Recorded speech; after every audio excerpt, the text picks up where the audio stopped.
உலகத்திலே மிக சிறந்த ஒரு ஜனநாயக சட்டமாகவும் உலகத்திலே இல்லாத நல்ல விஷயங்களை அனைத்தையும் இந்த குடியரசு தின விழாவிலே ஏற்படுத்தப்பட்ட நம்முடைய அரசியலமைப்பு சட்டம் தந்திருக்கின்றது.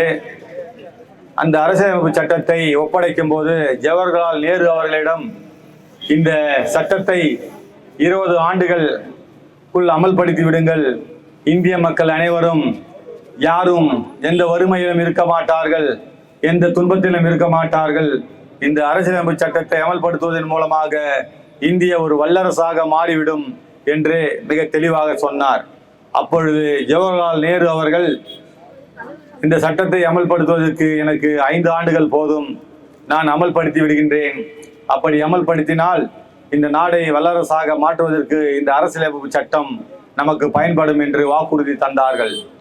ஆனால் இன்றளவிலும் பார்த்தீர்கள் என்றால் இந்தியாவுடைய அரசியலமைப்பு சட்டம் முழுமையாக அமல்படுத்தவில்லை. முழுமையாக அமல்படுத்தி இருந்தால் இந்தியா இன்று அமெரிக்கா போன்ற மிகப்பெரிய ஒரு வல்லரசாக மாறியிருக்கும் என்பதுதான் நம்முடைய பாபா சாஹிப் அம்பேத்கர் அவருடைய கருத்தாகவும் இருந்தது, நம்முடைய சமத்துவ தலைவர் அண்ணன் ஆம்சாங் அவருடைய கருத்தாகவும் இருந்தது.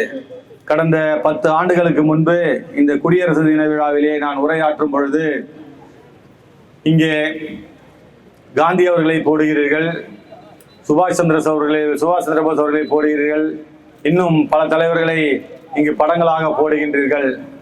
எங்களுடைய சமத்துவ தலைவருடைய கருத்துப்படி, அதாவது இந்த நாள் என்பது டாக்டர் பாபா சாஹிப் அம்பேத்கர் அவர்கள் நமக்கு கொடுத்த ஒரு அரசியலமைப்பு சட்டத்தை அமல்படுத்திய நாள்.